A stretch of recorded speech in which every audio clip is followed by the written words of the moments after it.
ভিডিওটা স্টার্ট করেছিলাম সরস্বতী পুজোর আগের দিন থেকেই। হঠাৎ করে রাত্রেবেলা কি মনে হলো যে কি ব্যাগ নেওয়া যায় না যায় একটু দেখা যাক। তো এই যে এই ব্যাগটা সিলেক্ট করলাম। আর এদিকে আমার শাড়ি জামা কাপড় কিচ্ছু কিন্তু সেরকমভাবে সিলেক্ট করা হয়নি, এমনকি আমি কী করবো সেটাও জানতাম না। দিয়ে তো পরের দিন সকালে উঠে মায়েরও স্কুলে যাওয়ার তাড়া ছিল আর আমাকেও যেতে হতো কলেজে। তো ওই জন্য কোনো রকমে আমাকে একটু শাড়িটা পরিয়ে দিয়েছিল, আমি সব নিজে পরতেও পারি না।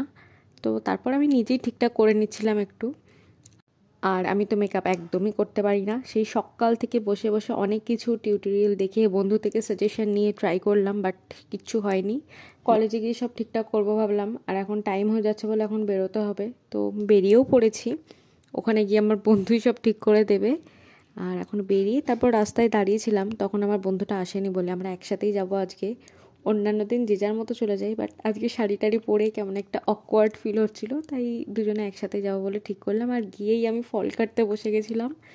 বাড়িতে কখন আমি আগে বটিতে এরকম ফল কাটিনি, তাই আমার একটু অসুবিধাই হচ্ছিলো। দিয়ে আমার বন্ধুটা বসে বসে হাসছিল আর ওই ভিডিও ক্লিপগুলো নিয়ে দিয়েছিল।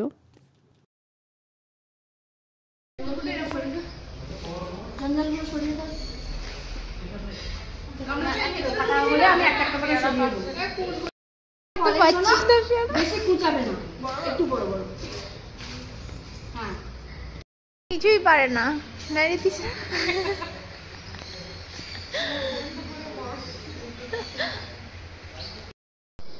দেখি একটু কেমন লাগছে। তো ক্যামেরায় আমাকে এমনি ভালো লাগছে। সুন্দরী সুন্দরীর আগের মেকআপ দেখাতে পারতিস। ওটা দেখানোর। তারপর ফল টল কেটে দিয়ে একটু এদিকে হেল্প করে তারপর আমি ক্লাসে গেছিলাম একটু মুখটা ঠিকঠাক করবো বলে। বাট সেরকম কোনো প্রোডাক্ট তো আর নিয়ে যাইনি, জাস্ট মুখে একটু সিসি ক্রিম আর আমার বন্ধুটা আইলাইনার পরিয়ে দিয়েছিল। তো ওই জাস্ট নর্মালি, আর কিছু না। যে ওটা নিয়ে হাসাহাসি হচ্ছিলো যে আমরা কী করে এলাম এতক্ষণ ধরে। দিয়ে বাইরে গিয়ে তো অনেকক্ষণ ধরে ফটো ভিডিও ক্লিপ নেওয়া হলো।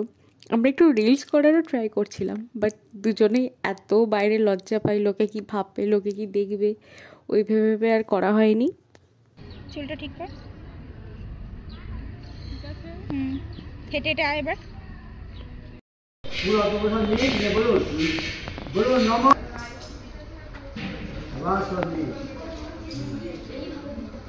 তারপর অঞ্জলি দেওয়ার পর প্রসাদ দিচ্ছিল, বাট ও আমাকে একবার এনে দিয়েছিল আর তখন সেটা ক্লিপ নেওয়া হয়নি বলে ওকে আবার বললাম যা গিয়ে ডবল ডবল করে নিয়ে আয়। তো নিয়ে এসেছিলো আর এখানে বসে বসে খাচ্ছিলাম।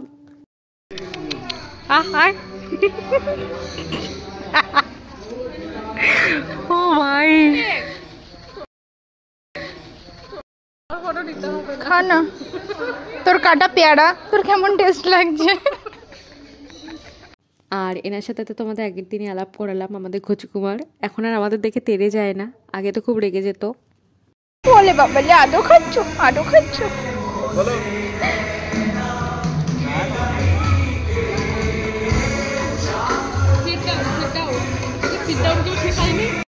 আর তারপরে তো দুপুরে খাবার দাবারের ব্যবস্থাও ছিল।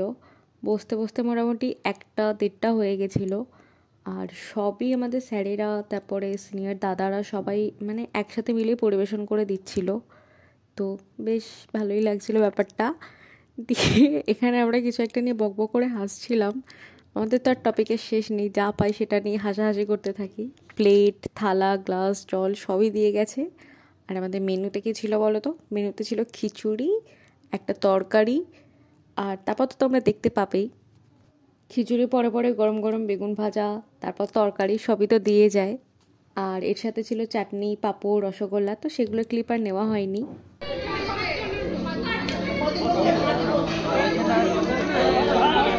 ভাই গরম।